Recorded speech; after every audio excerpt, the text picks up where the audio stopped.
সম্প্রতি অস্ট্রেলিয়াকে প্রথমবারের মতো ওয়ানডে সিরিজে হারিয়েছে বাংলাদেশ।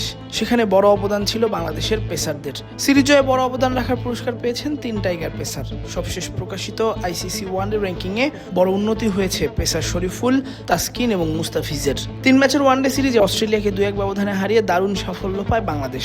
সেই সিরিজের শেষ ম্যাচে 6 উইকেট শিকার করে সিরিজের সর্বোচ্চ উইকেট শিকারী হওয়া শরীফুল ইসলাম র্যাঙ্কিংয়ে 10 ধাপ এগিয়ে 18তম স্থানে উঠে এসেছেন। অন্যদিকে সিরিজ জুড়েই দুর্দান্ত পারফর্ম করা মুস্তাফিজুর রহমান 12 ধাপ এগিয়ে যৌথভাবে 25তম স্থানে উঠে এসেছেন। নতুন বল হাতে প্রতি ম্যাচে বাংলাদেশকে দারুণ সূচনা এনে দেওয়া তাসকিন 5 ধাপ উন্নতি করে 27তম স্থানে জায়গা করে নিয়েছেন।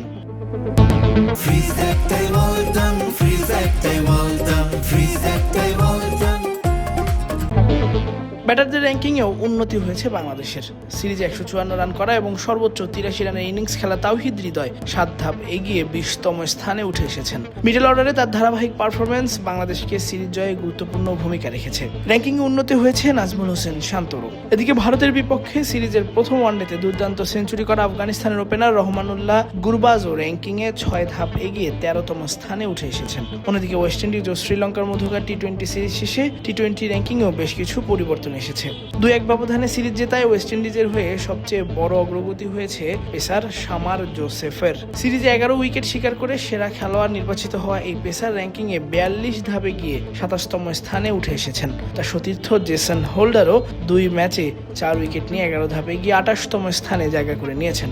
যদিও সিরিজ হেরেছে শ্রীলঙ্কা, তবুও তাদের কয়েকজন ক্রিকেটার র্যাঙ্কিংয়ে উল্লেখযোগ্য উন্নতি করেছেন। ব্যাটার কামিল মিশারা 24 ধাপে গিয়ে 18তম স্থানে, এছাড়া স্পিনার ওয়ানিন্দু হাসারাঙ্গা 6 ধাপে গিয়ে 8ম এবং দুনিত ওয়েলালাগে 11 ধাপ এগিয়ে 17তম স্থানে অবস্থান করছেন। মূলত প্রতিটা সিরিজ শেষেই র্যাঙ্কিংয়ের হালনাগাদ করে আইসিসি, আর সে অনুযায়ী বাংলাদেশি ক্রিকেটাররা বেশ ভালো এগিয়েছেন এবং অস্ট্রেলিয়ার মতো দলকে হারানোর পুরস্কারও পেয়েছেন।